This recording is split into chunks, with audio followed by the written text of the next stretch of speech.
আসসালামু আলাইকুম। আজকে রান্না করব ট্যাংরা মাছ, আলুর ঝোল আর মুরগির মাংস। তো আজকে এই রান্না করব। তো এইদিকে আবার আপনার ভাইয়ের জন্য চা বানাইলাম, তাকে চা দিয়ে আসছি।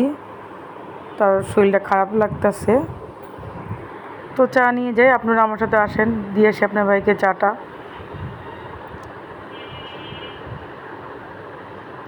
তো আপনার ভাইকে চা দিয়ে আসলাম, চা দিয়ে এসে আবার রান্না করে চলে আসলাম। এসে রান্না বসাইলাম।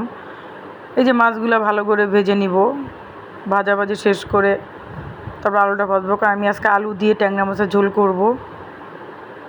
তো আসলে আমি মাছ না ভেজা খাইতে পারি না। অনেকে আছে মাছ কষায় রান্না করে, আমি সেটা খাইতে পারি না, আমার গন্ধ লাগে।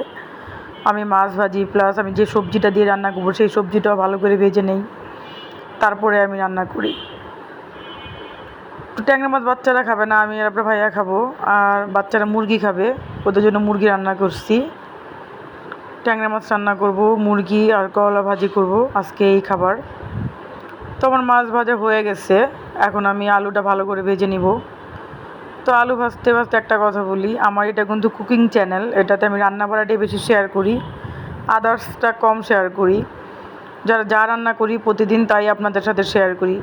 আপনারা বেশি বেশি করে আমার ভিডিও দেখবেন, আমাকে সাবস্ক্রাইব করবেন। আমরা অনেক কষ্ট করেই ভিডিও বানাই, যদি আপনারা না দেখেন তাহলে কিভাবে হবে।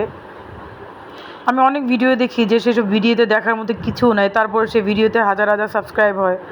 আর আমার ভিডিও দেখি যে সবাই দেখে, আমার প্রায় 3000+ লোক আমার ভিডিওগুলো দেখে, কিন্তু আপনারা সবাই দেখবেন এবং সাবস্ক্রাইব করবেন, তাহলে তো আমি সামনে আগায় যেতে পারবো। আপনারা যদি না দেখেন বা না সাবস্ক্রাইব করেন তাহলে তো আমি সামনে আগাইতে পারবো না। তো সবাই আমার সাথে থাকবেন, আমার ভিডিওগুলো দেখবেন, আমাকে লাইক করবেন, কমেন্টস করবেন, শেয়ার করবেন আমার ভিডিওগুলো। তো এইদিকে আমার মাছে আমি আদা রসুন দিয়ে দিলাম, আমি ভালো করে এটা কষাই নিব। হলুদ মরিচটা দিয়ে দিব। তো আমি যখন ইউটিউবে ভিডিও করতে আসি তখন খুব খুশি ছিলাম যে আমি ভিডিও করব, আমারও অনেক লোক আমার ভিডিও দেখবে। তো সবাই দেখে, কিন্তু সাবস্ক্রাইব কম করে আর কি, এখন আর ভাল লাগে না আসলে। দেখি আরও কিছুদিন ওয়েট করি, দেখি কে কত দেখে বা কয়টা সাবস্ক্রাইব হয়। এত কষ্ট করে ভিডিও করার পরে যদি আপনারা সাবস্ক্রাইব না করেন তো এই প্ল্যাটফর্ম থেকে চলে যাওয়াই ভালো, কারণ এই ভিডিওগুলো করতে কিন্তু আমাদের অনেক কষ্ট হয়। আমরা রান্না করি প্লাস এক হাতে ভিডিও করি, আবার এগুলো এডিটিং করতে হয়, ভয়েস দিতে হয়। তো এদিকে আমার রান্না শেষ, আমি মুরগি রান্না করব। এর জন্য আমি সব মশলা মিক্সড করে কতক্ষণ ভিজায় রাখছি, পেঁয়াজটা একটু আদা বাটা করে নিলাম। তো আমি মশলা মিক্সড করেই আমি মুরগিটা রান্না করি। আর এদিকে আমার মাছও হয়ে গেছে, আমি মুরগিটা বসাই দিব। এটা মুরগি সব দিয়ে দিলাম, এলাচি দারচিনি সব কিছু দিয়ে আমি ভালো করে ভাজা ভাজা করে নিব। তারপর আমি আদা রসুনটা অ্যাড করে আবার কতক্ষণ ভাজা ভাজা করব। তো আমি ভিডিও করি, আপনারা দেখবেন, বেশি বেশি করে শেয়ার করবেন, আমার সাথে আপনারা থাকবেন। অনেক সময় অনেক ভিডিওতে প্রবলেম হয়, ভয়েস দিতে প্রবলেম হয়, সেগুলো আপনারা ক্ষমার দৃষ্টিতে দেখবেন। তো ভালো করে আমি ভাজা ভাজা করে নিই, এখানে আদা রসুনটা অ্যাড করে দিব, লবণ দিয়ে দিব আমি এখন। তো এটা দেশি মুরগি বাবা নিয়ে আসছিলো, এর জন্য ফুল প্রসেসিংটাই আপনাদের দেখাচ্ছি আমি কীভাবে মুরগিটা রান্না করি। আমি কিন্তু অরিজিনাল এভাবে মুরগি রান্না করি। আমি মশলাগুলো আগে মিক্সড করে ভালো করে আধা ঘন্টার মতো মশলাটা ভিজিয়ে রাখি। হলুদ মরিচ জিরার ফাঁকি এই জিরা বাটা সব একসাথে ভালো করে মিক্সড করে রেখে দিই, তারপরে মুরগিটা রান্না করি, গরু মাংসটা আমি রান্না করি। তো এই যে দেখেন আমি আদা রসুন দিয়ে আদা রসুনটা কতক্ষণ ভাজা ভাজা করব। আদা রসুন দেওয়ার পরে আপনার আদা রসুনটা যখন ভাজা ভাজা করবেন কতক্ষণ আপনার ভাজা ভাজা করে নিতে হবে, তাহলে আপনার তো মুরগিটা আমি ভালো করে কষায় নিব।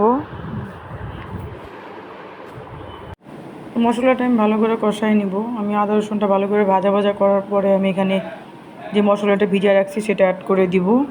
তারপরে আমি ভালো করে এটা কষাই নিব।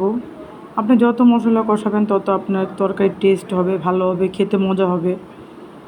তো আমরা যত কষ্ট করে করি, যদি কেউ খায়, যেই খায় সে যদি বলে যে আমার তরকারিটা ভালো হয়নি, অবশ্যই আমার নিজেরই খারাপ লাগবে। তাই আমি চেষ্টা করি এটা ভালো করে, যে কোনো তরকারি রান্না করি ভালো করে কষানোর জন্য। তো এই যে আমি মশলাটা মিক্সড করে দিলাম, এখন এটা আমি ভালো করে মিক্সড করে নিব। মশলাটা দিয়ে দিলাম এখানে। মশলাটা আধা ঘন্টা ধরে ভিজিয়ে রাখছি। গুঁড়া মশলাগুলো অনেক সময় তরকারিতে ডাইরেক্ট দিলে মজা লাগে না, সেটা যদি আপনি ভিজিয়ে রাখেন সেটা টেস্ট অন্যরকম হয়। তো এই যে আমার মশলাটা কষানো হয়ে গেছে প্রায়, যখন তেলটা উপরে উঠে যাবে তখন আমি এখানে মাংসটা অ্যাড করে দেব। এখনও কিন্তু এখানে অনেক পানি আছে। তেল উপরে উঠে যাবে, তখনই বুঝবেন যে আপনার মশলাটা কষানো হয়ে গেছে। প্রায় হয়ে গেছে কাছাকাছি। মশলা আমার হয়ে গেছে, এখন মুরগিটা এখানে অ্যাড করে দিব। মুরগি অ্যাড করে দেওয়ার পরে তাও অনেকক্ষণ কষাইতে হবে। যত কষাবেন তত তরকারির টেস্ট। তোর মশলাটা কষানো হয়ে গেছে, এই দেখেন তেলটা উপরে চলে আসছে। যখন তেল উপরে চলে আসবে তখন আপনার মাংসটা অ্যাড করে দিবেন। মশলা যত কষাবেন তত তরকারির টেস্ট তত ভালো হয়। তারপর মশলা কষানো শেষ, এখন মুরগিটা দিয়ে দিব। মুরগিটা দেওয়ার পরে আমি এইদিকে আবার করলাটা কাটবো। এটাতে কষতে থাকবে, আমি করলাটা কেটে নিব। ভাবছিলাম করলা ভাজি করবো না, কিন্তু এখন করলার ভাজিটা করে নিব, কারণ আমার মাংস খেতে ভালো লাগে না। মাংস আমার একদমই মজা লাগে না আমার খেতে। তাই মুরগিটা দিয়ে দিলাম। মাংসটা দিয়ে দিলাম, এখন ভালো করে মশলাটা কষাই নিব। মাংসটা কষানোর পরে আমি এইটা এখন ডেকে দিব। এদিকে আমি করলাটা কেটে নিব, করলা ভাজি করব। তো মাংস কষতে থাকুক। এই যে আমি করলা কেটে নিচ্ছি। আমার ঘরে বাচ্চারা কিন্তু করলা ভাজি খুব পছন্দ করে। তো করলা বিচিটা আবার ফেলে দিব, বিচি বাচ্চারা খায় না, মুখে দিলেই ফেলে দেয় করলাটা।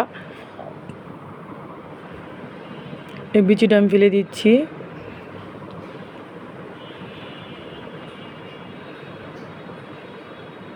এদিকে আমার করলা কাটা শেষ, মুরগিটা আমি এখন নাড়ায় নিব। মুরগিটা কষানো হয়ে গেছে, প্রায় অনেকক্ষণ ধরে কষছিল, এখন কষানো শেষ। এই যে তেলটা উপরে চলে আসছে, এখন আমি এখানে ঝোল অ্যাড করে দিব। এদিকে আমি করলা ভাজিটাও বসাই দিব। আমি কিন্তু করলা ভাজিতে প্রচুর পেঁয়াজ দিই, তাহলে সেই করলা ভাজিটা অনেক মজা হয়।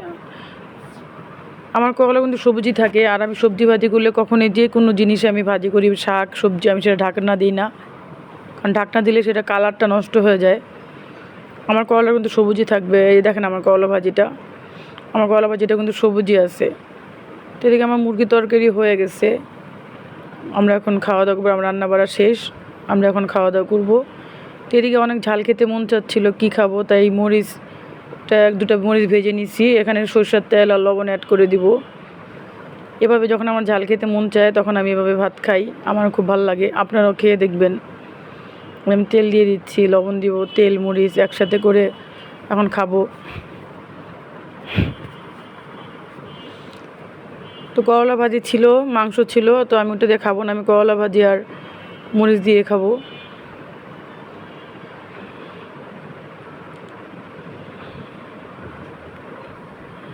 তো আমি ড্রয়িং রুমে বসে বসে খাচ্ছি, কারণ আমি টিভি দেখে আর খাই, আমার এটা খুব ভালো লাগে। কারণ আমি টেবিলে খাই খুব কম, আমি ফ্লোরে বসে টিভি দেখে ভাত খাই, আমি ড্রয়িং রুমে আসি। এই যে বাচ্চারা যে মুরগি আমার একদম খেতে ভালো লাগে না, তো আমি এটা দিয়েই ভাত খাবো। ভাত খাওয়া আমার শেষ প্রায় দিকে, সবাই খেয়ে ফেলছে, এখন আমি বাকি, এর জন্য আমি আস্তে আস্তে খাচ্ছি।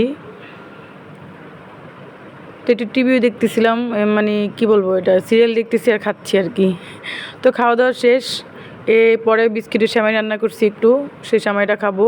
তো সবাই ভালো থাকবেন, সুস্থ থাকবেন, আমার ভিডিও দেখবেন, লাইক করবেন, কমেন্টস করবেন, সাবস্ক্রাইব করবেন। তো সবাইকে আল্লাহ হাফেজ, আসসালামু আলাইকুম।